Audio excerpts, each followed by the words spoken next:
Mesdames et messieurs, bonsoir, bienvenue dans notre émission Écoféminisme. Aujourd'hui, j'ai un invité qui s'est lancé dans les événements culturels. Il est graphiste et il a travaillé dans la communication publicitaire, mais aussi créateur et organisateur d'événements culturels ici à Bruxelles. J'ai nommé Sami Manaï. Sami, bienvenue. Bonsoir. À Écoféminisme. Bonsoir. Bonsoir. Merci pour l'invitation dans votre émission. Avec plaisir. Merci. Je commence par présenter ce que je fais comme activité en Belgique, à part mon travail, bien sûr, sur lequel je suis là, résident en Belgique.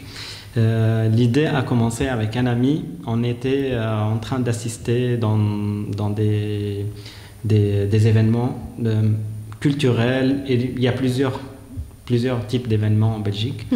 À un certain moment, on s'est retrouvé avec un tout grand groupe d'amis et le groupe a grandi et j'ai commencé officiellement à créer des événements, moi et Mohamed Bahrouni, mon ami. On est de très bons amis et c'est un Tunisien aussi. On a voulu vraiment donner une autre image sur un Tunisien résident à l'étranger. L'idée a commencé à un coup de tête. On a commencé à lancer des événements et petit à petit, on a commencé à structurer l'activité, que c'est devenu une association culturelle actuellement. On est en procédure de créer l'association.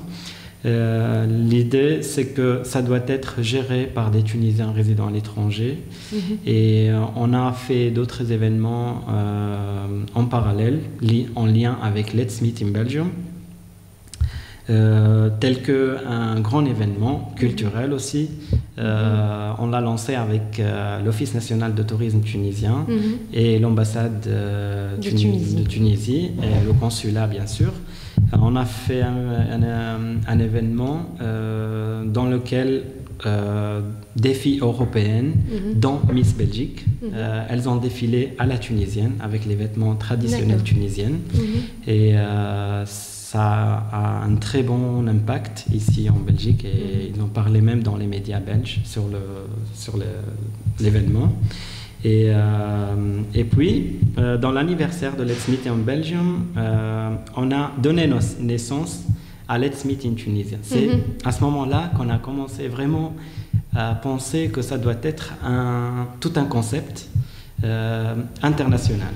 On voulait que ça soit existant partout dans le monde. Notre prochain pays, c'est Let's Meet in France, à Paris. Après, Let's Meet in Italie, à Rome. En mars, Let's Meet in Germany, à Berlin. En avril, Let's Meet in Canada, à Montréal. Et spécialement en Tunisie, ça a donné un très bon succès pour la première soirée. C'était la rencontre de toutes les associations culturelles, de loisirs et de tourisme en Tunisie.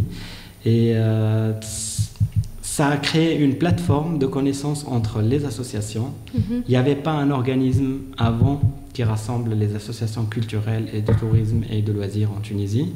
Et je pense que ça va être un point positif si on partage dans toutes les Meet partout dans le monde ce que eux ils font comme activité en Tunisie, parce que je pense que ça intéresse vraiment les Européens, tout ce qui est randonnée, plongée sous-marine, découverte de grottes et tout. D'accord. Donc, votre concept, c'était à la base un concept culturel, d'échange culturel entre l'Europe et la Tunisie. Le concept est lancé en Belgique, mais aussi en Tunisie, parce qu'il y a des résidents européens qui sont installés en Tunisie pour y vivre et qui se trouvent maintenant en train de se rencontrer entre expats, entre guillemets, à Tunis ou dans d'autres villes tunisiennes. Quelles sont les activités que vous lancez là-bas, comme vous avez dit, qui sont en relation avec, par exemple, tout ce qui est produits bio, tout ce qui est environnement, écotourisme? Donc, quelles sont les activités que vous lancez là-bas? parce que comme tu sais, notre émission elle est intitulée Écoféminisme, donc on se focalise trop sur l'environnement et l'égalité homme-femme. Et je pense que la Tunisie est l'un des pays les plus avancés dans le Maghreb et le Moyen-Orient en matière d'égalité homme-femme. On en parlera plus tard. Mais en matière de l'environnement, on reste dans le cadre des pays du Maghreb qui commencent à aller tout doucement vers...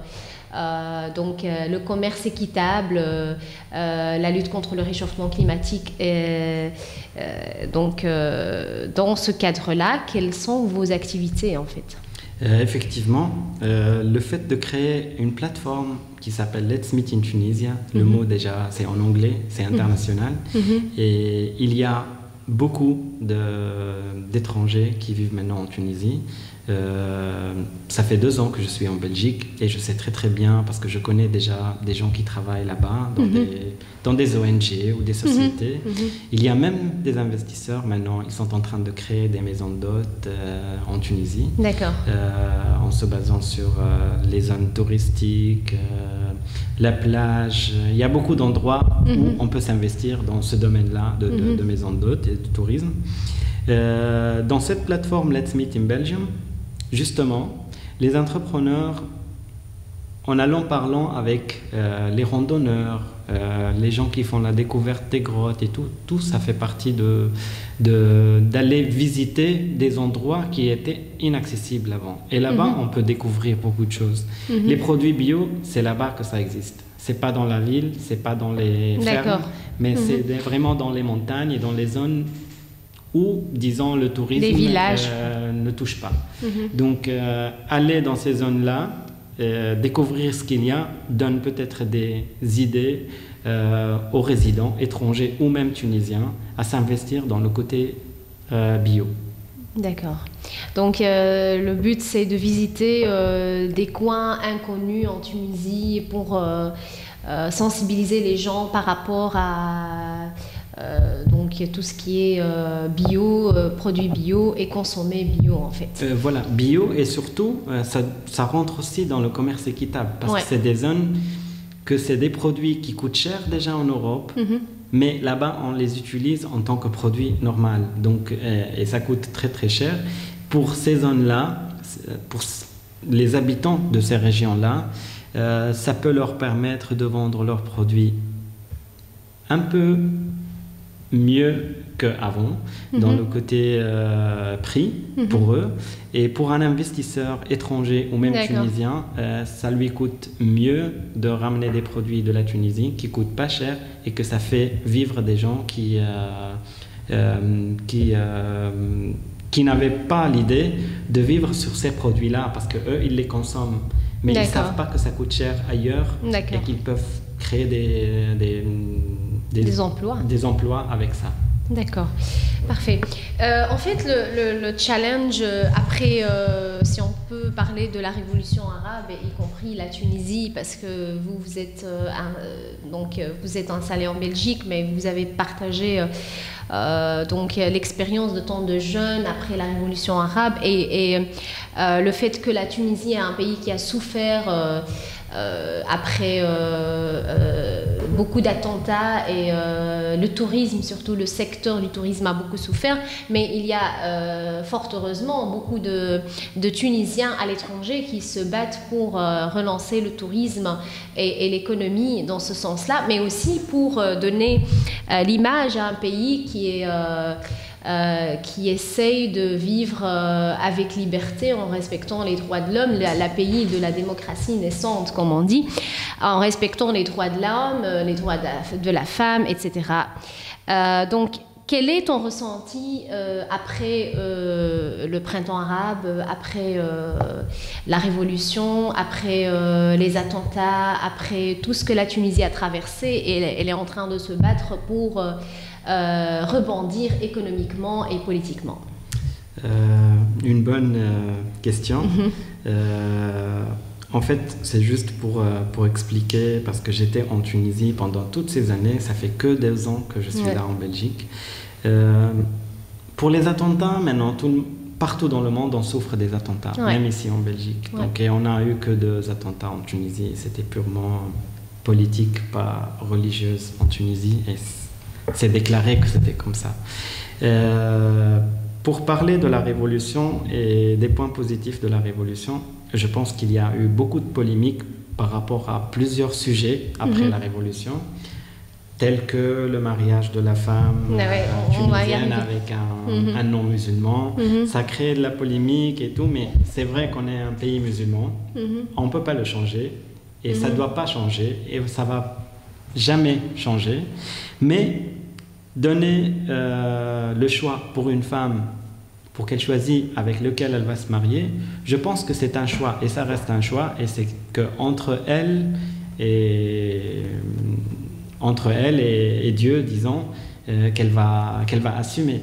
Personne ne va assumer sa responsabilité à elle. Donc, on lui donne le choix et elle peut choisir si elle veut se marier avec un musulman ou avec un non-musulman. Donc, ça rentre dans le choix personnel de la vie privée de la personne. C'est pour faciliter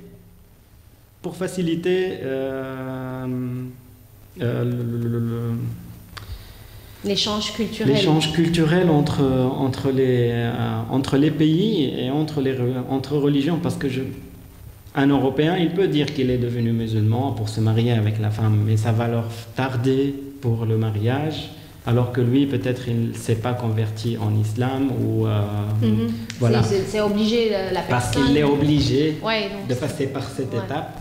Et donc, ça le rend un peu facile maintenant pour la femme et la Tunisienne qu'elle a le choix de choisir avec lequel elle va passer toute sa vie, en fait. Voilà, ça, je vois que c'est un point positif. Pour ce qui est après la Révolution, moi, je vois peut-être que l'aide qu'on fait de l'Europe pour la Tunisie, je vois que ça ne doit pas être avec l'argent, mais ça doit être avec de l'investissement. Il faut s'investir en Tunisie, il faut ouvrir des projets en Tunisie. C'est vrai qu'il y a beaucoup d'ingénieurs actuellement et de médecins tunisiens qui partent en Europe et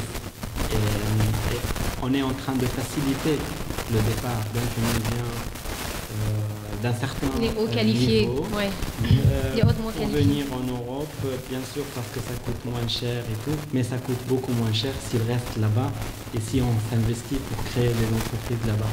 Je pense que ça crée encore plus d'emplois en Tunisie. Faciliter la tâche d'un Tunisien qui arrive ici juste pour travailler, parce que le fait d'arriver ici, c'est juste pour mieux vivre et trouver de l'emploi. Si on lui crée l'emploi là-bas, il sera, je pense, bien salarié. Il va peut-être ouvrir l'opportunité pour d'autres Tunisiens pour rentrer avec lui ou elle dans l'entreprise. D'accord. Et quel est le rôle de la diaspora tunisienne? Parce qu'on a parlé des investisseurs européens, mais je pense que la diaspora tunisienne aussi joue un rôle important dans la création d'emplois, l'investissement dans le pays d'origine. Justement, la question c'est pour un Tunisien qui va s'investir en Tunisie. Oui, qui veut bien s'installer en Tunisie pour créer l'emploi dans son pays d'origine, comme le font la diaspora, par exemple les autres diasporas marocaines ou algériennes qui ont décidé de s'installer dans leur pays d'origine pour créer l'emploi ou dans d'autres pays. Le Nigeria, par exemple, la diaspora nigérienne a créé beaucoup d'emplois dans leur pays d'origine. Oui, je pense que c'est vraiment pas le moment qu'un Tunisien va s'investir en Tunisie plutôt qu'un Européen qui va partir s'investir en Tunisie. Parce que pour un Tunisien, avec la crise économique en Tunisie, on voit plutôt qu'il y a des gens qui s'investissent plutôt pour avoir des maisons, des fermes, pas de créer des entreprises, parce que déjà ils sont installés ici avec leurs entreprises. Et puis ils ne vont pas laisser ici pour partir s'investir en Tunisie. Par contre, pour un Européen qui va se déplacer ou faire une extension en Tunisie, qui lui coûte pas très très cher côté des impôts, aide aussi du gouvernement pour s'investir en Tunisie. Je pense que c'est une très bonne initiative pour les sociétés qui veulent s'investir là-bas. D'accord. On a parlé de jeunes créateurs dans votre événement, les jeunes créateurs tunisiens, qui fait partie de la diaspora tunisienne, qui vont être invités dans ton événement. Quels sont les talents que tu aimerais bien découvrir et mettre en avant dans ton événement avec des personnalités ici en Belgique ou en Tunisie, bien évidemment? À propos des entrepreneurs, nous on a lancé aussi, ça fait 2 mois, un nouveau concept. C'est pour les jeunes entrepreneurs et voir ce qu'ils pensent, ce qu'ils veulent créer comme entreprise et parfois faire appel que la Tunisie c'est un très bon marché pour s'investir. D'accord. Et d'ailleurs Mohamed, le fondateur aussi avec moi de Let's Meet in Belgium, il est là-bas. Actuellement je suis là pour l'interview, mais lui il s'occupe de l'événement, c'est chaque mardi.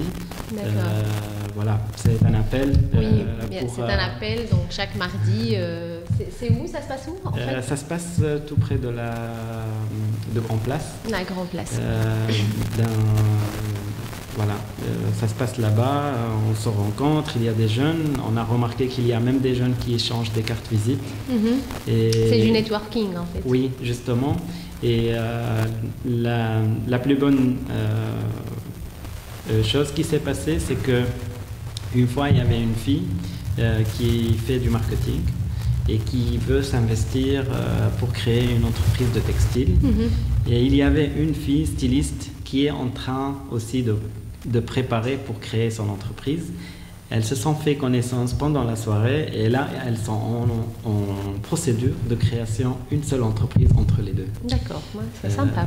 Voilà, oui, c'est créatif. Donc, dans le cadre de faire des rencontres productives et créer un business, créer des projets pour les jeunes entrepreneurs. En ce qui concerne les jeunes Européens qui sont installés en Tunisie, quels sont les atouts que la Tunisie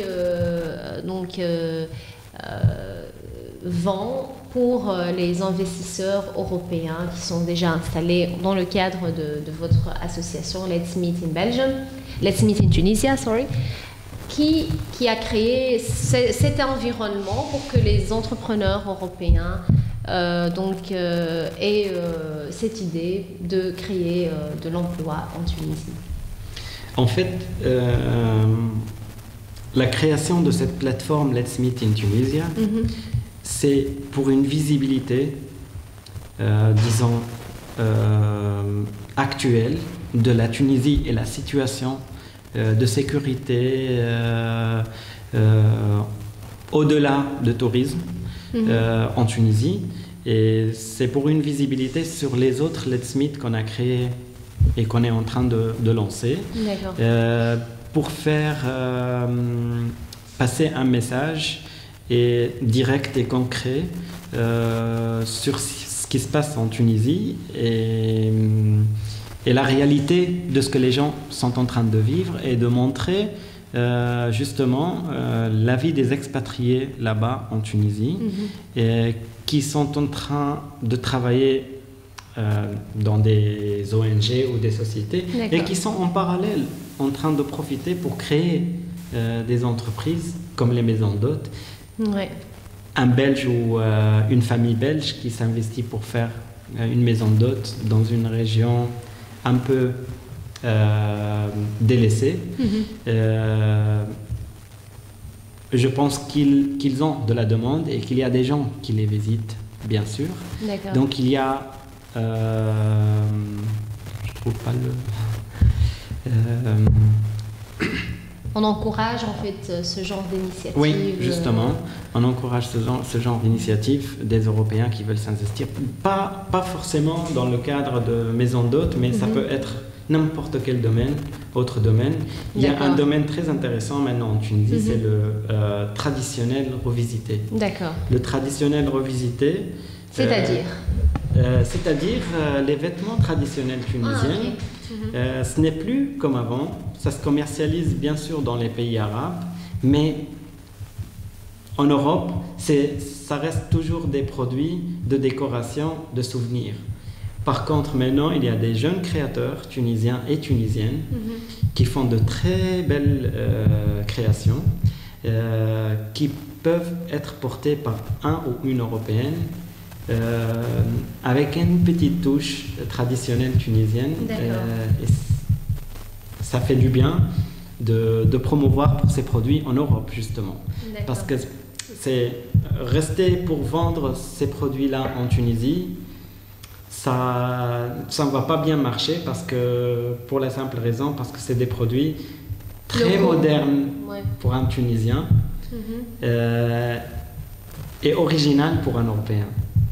D'accord. Donc essayer de trouver le juste milieu entre tout ce qui est traditionnel et moderne et essayer de mettre une touche de modernité sur tout ce qui est habits traditionnels en fait. Pour revenir à l'histoire de l'habit traditionnel et l'identité tunisienne qui est présente dans l'habit traditionnel, bien évidemment, que vous avez fait, que vous avez montré dans votre événement. Et vous avez montré l'habit, le costume traditionnel tunisien en tant que femme et homme. Et vous avez montré le côté de la Tunisie profonde et des filles qui s'habillaient d'une façon, disons, moderne. Donc, quelle est l'image que vous voulez donner? En fait, parce que, bien évidemment, il y a beaucoup d'Européens qui n'ont jamais visité la Tunisie, qui ne savent pas quel est l'habit traditionnel tunisien de la femme, surtout. Et on a tendance à considérer que, ah oui, c'est le Maghreb, donc du coup... on a cette idée, cette idée préreçue que on porte, il y a des foulards ou c'est le voile, alors que c'est pas vraiment l'habit traditionnel tunisien, ça n'a jamais été ça. Donc ce côté traditionnel, est-ce qu'il y a un message derrière dans votre événement en fait? Oui, en fait, l'événement qui s'est passé de Miss Belgique, par exemple, on a fait un défilé pour différents types et cadres de vêtements traditionnels, surtout pour la femme, pendant le mariage, pour une femme qui assiste à un mariage, pour une femme qui va se marier. Donc le défilé, c'était sur plusieurs parties. Ouais. Et, donc les étapes du mariage. Voilà, en fait. les étapes de mariage, justement. Et donc, déjà... vous allez peut-être voir quelques photos de l'événement. Et c'est vrai que l'image, comme j'organise pour des événements internationaux ici en Belgique, pour des expatriés, des locaux et des voyageurs, et l'image de vêtements traditionnels tunisiens pour une Tunisienne ou un Tunisien, c'est toujours la djebba, la voile. Le voile, ils pensent vraiment que c'est ou ça. Le caftan qui couvre la tête. Alors que ça n'a jamais été ça. Donc, dans les ancêtres, dans la tenue traditionnelle tunisienne. En fait, pour mieux expliquer, c'est vraiment la femme tunisienne, elle est très moderne actuellement. Même ma mère, elle porte pas la voile, par exemple. Et donc, on a fait un défilé de mode des vêtements traditionnels. Et à la fin du défilé, il y a un Tunisien, un jeune créateur tunisien qui a envoyé sa collection d'inspirés du traditionnel. C'est des vêtements modernes, inspirés du traditionnel. Miss Belgique, elle les a portés, elle a beaucoup aimé. Vous allez voir les photos. Et il s'appelle d'ailleurs Hichem Nafeti. C'est un jeune créateur en cours d'évoluer. Et il y en a d'autres. Bah oui, il y a beaucoup d'autres qui sont super connus avec la tenue la tenue traditionnelle fouta et blousa qui on rappelle que c'est une tenue avec 2 pièces, où on a donc 2 pièces. En parlant de ça, je vais peut-être lancer un prénom, je ne sais pas si j'ai le droit de... Oui, bien sûr. Il y a une fille tunisienne qui s'appelle Sarah. Elle a lancé un nouveau concept et tout le monde en parle. Et elle commence même à commercialiser au-delà de la Tunisie. C'est la fouta, mais trop avec une touche très moderne. Ouais, on appelle que la fouta, c'est un top. En fait, un top, un demi-ventre, quoi. Oui, un demi-ventre. Voilà, ça montre que le ça montre que c'est open, quoi. Un top, oui, avec... elle a lancé un très bon concept qui s'appelle Farmoula. C'est très beau pour une femme, même européenne, qui porte ses habits traditionnels. Traditionnels, mais en même temps... Qui fait appel à la Tunisie, aux traditions, mais avec une touche assez européenne. moderne. Oui, donc je pense que c'est important de rappeler aux gens que la Tunisie, c'est pas les pays du Golfe, c'est pas le voile, c'est pas l'habit traditionnel. C'est important de garder cette touche traditionnelle pour montrer qu'il y a une identité. Et c'est pour ça qu'on est arrivé à avoir une liberté de la femme en gardant son identité culturelle et traditionnelle aussi. En fait, géographiquement, on est proche de l'Europe et je pense que petit à petit, on est en train d'évoluer dans la mentalité et surtout dans les droits. C'est ça qui est le plus important, dans les droits et l'égalité. Et on rappelle que aussi les droits des femmes en Tunisie ont évolué des fois avant même la France ou la Belgique. Oui, les droits de vote et le droit de l'avortement. L'héritage, ça va venir. Donc, en ce qui concerne votre communication publicitaire, parce que vous êtes aussi spécialiste en matière de communication, vous avez travaillé dans des événements internationaux.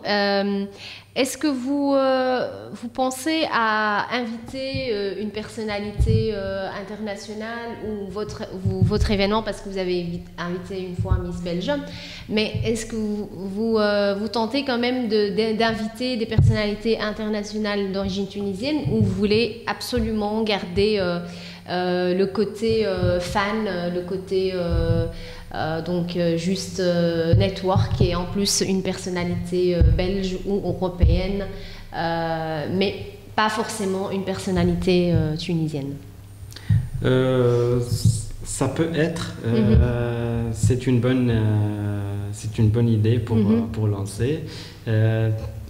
Êtes-vous en contact avec des personnalités qui veulent être des ambassadeurs, donc des ambassadeurs de votre événement, Let's Meet in Belgium or in Tunisia? Pour le moment, réellement non. On n'a pas encore eu des ambassadeurs. Mais par contre, en Tunisie, pour Let's Meet in Tunisia, les participants, c'est des présidents des associations culturelles et de loisirs. Les gens qui sont actifs dans notre page, c'est les gens qui gèrent des associations culturelles de loisirs et de découvertes de désert et beaucoup de choses en Tunisie. D'accord. Mais pour le moment, j'aimerais bien qu'il y aura des gens célèbres, disons, qui nous aident à mieux évoluer dans notre activité et surtout pour promouvoir pour l'image d'un bon Tunisien à l'étranger. D'accord. Ça, c'est notre objectif. Okay. D'ailleurs, pour Let's Meet in France, Let's Meet in Italy, Let's Meet in Germany, Let's Meet in Canada, il y a eu, j'ai partagé sur les pages, sur les réseaux sociaux, qui veut s'occuper de cette activité dans ces pays-là. Et j'ai eu des réponses. C'est pour ça que c'est un peu loin, c'est un peu éparpillé. Mais c'est ce que j'ai reçu comme demande et je suis en cours de préparer pour les logos et pour les pages et je les lance Et après, c'est eux qui gèrent et qui s'occupent. D'accord, parfait.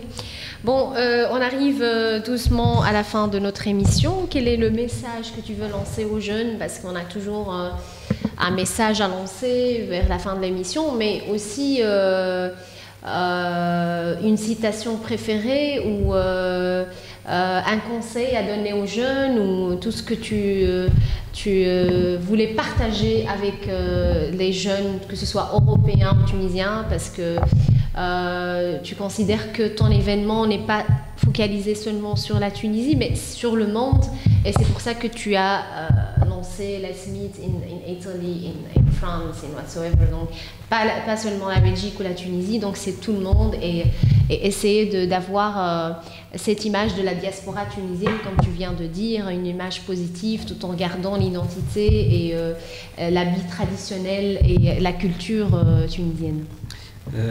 Alors, pour cette question,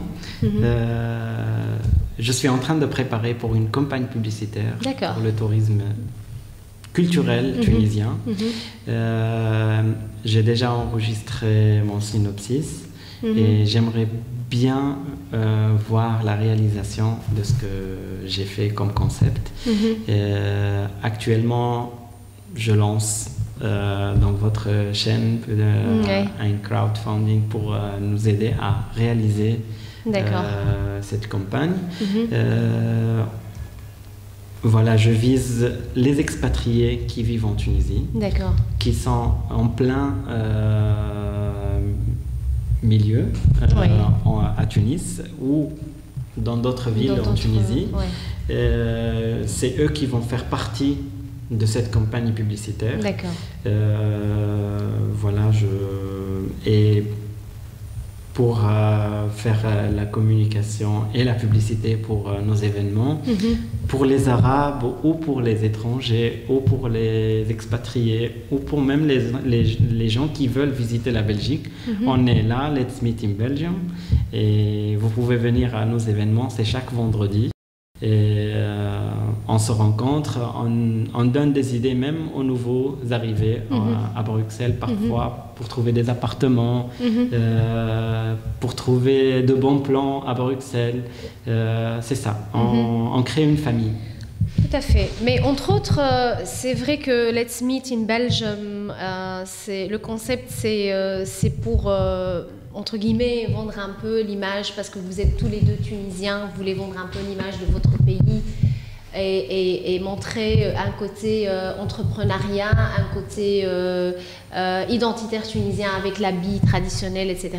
Mais il y a aussi un côté où on vend aussi la Belgique et la Grand Place, parce que vous avez choisi la Grand Place, Bruxelles, parce que c'est la capitale de l'Europe, mais parce que c'est aussi la capitale de la Belgique, votre pays d'accueil. Donc, quel est le message que vous voulez lancer ici? Parce que nous, en tant que médias ici à Bruxelles, on essaye d'avoir le vivre ensemble entre toutes, ça c'est l'objectif de notre émission et de notre média, c'est le vivre ensemble entre toutes les communautés, mais toutes les communautés ici en Belgique ou à Bruxelles, on a un message à donner, c'est qu'on aime tous Bruxelles, et c'est la capitale de l'Europe, mais c'est aussi une capitale qui est ouverte à 180 nationalités qui vivent ensemble dans la capitale, mais qui partagent aussi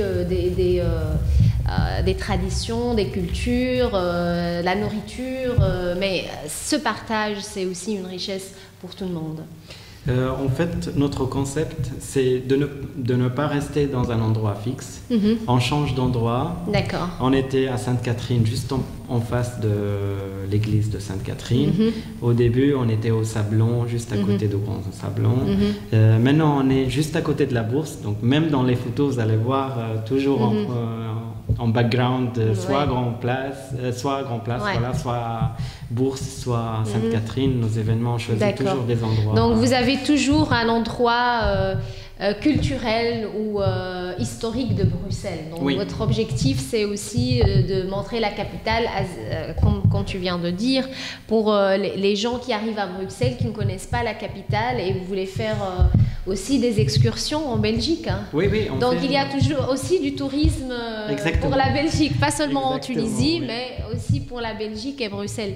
Donc parlez-nous un peu brièvement en ce qui concerne les excursions. Oui, par exemple, le week-end passé, moi j'étais à Derby avec mes amis pour voir la fête de Diwali. Ah oui, le Diwali à Derby. Oui, c'était c'est une première. Hein? Ouais, c'était une première. C'est une première.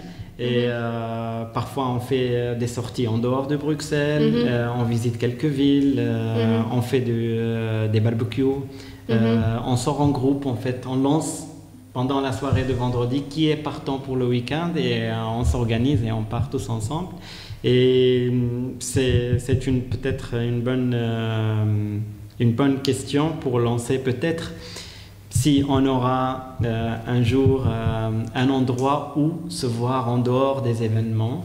Ça veut dire pour prendre un café, un centre culturel qui nous accueille pour faire des activités avec nous. On est toujours ouvert pour toute proposition. Voilà, c'est... D'accord, c'est ton message. Ouais. Ok. Merci beaucoup, Samy. Mesdames et messieurs, on arrive à la fin de notre émission. Merci de nous avoir suivis et je vous souhaite une excellente semaine et à la semaine prochaine.